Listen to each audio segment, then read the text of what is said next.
الله أكبر. الله أكبر. الله أكبر. الله أكبر. Sebuah insiden di Rafah, Gaza Selatan dilaporkan menewaskan sejumlah anggota unit infanteri Israel. Menurut informasi yang dihimpun dari video terbaru yang dirilis oleh pihak perlawanan pada Rabu 14 Mei 2025 dan dikutip dari Palestine Chronicle pada 15 Mei, Brigade Al-Qassam, sayap militer Hamas, mengklaim bertanggung jawab atas peristiwa tersebut. Dalam rekaman yang dipublikasikan terlihat adanya operasi penyergapan yang menyasar pasukan Israel yang sedang berada di sebuah bangunan di Rafah. Video tersebut juga memperlihatkan momen ketika granat menghantam tentara Israel yang diduga sedang bersiap untuk menyerbu kediaman warga Palestina. Selain itu, terlihat pula ledakan yang menyasar unit infanteri Israel di salah satu jalan di wilayah Rafah.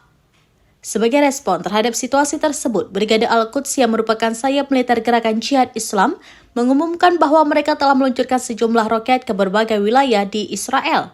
Serangan yang terjadi sehari setelah pengumuman tersebut diklaim oleh mereka menyasar kota-kota seperti Ashdod, Ashkelon, Sderot, serta permukiman-permukiman di sekitar wilayah Gaza yang diduduki.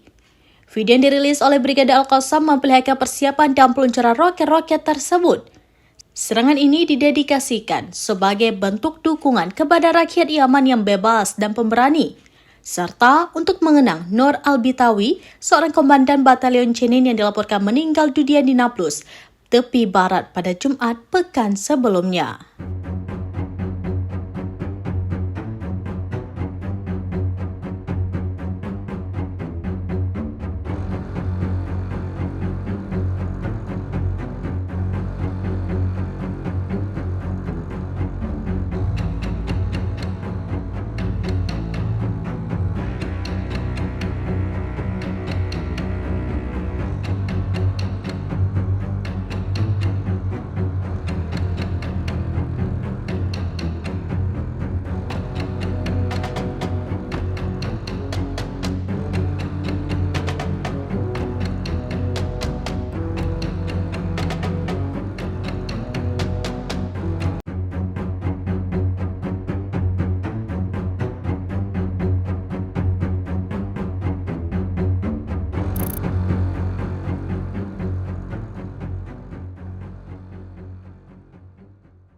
Download Tribun X sekarang, menghadirkan lokal menjadi Indonesia.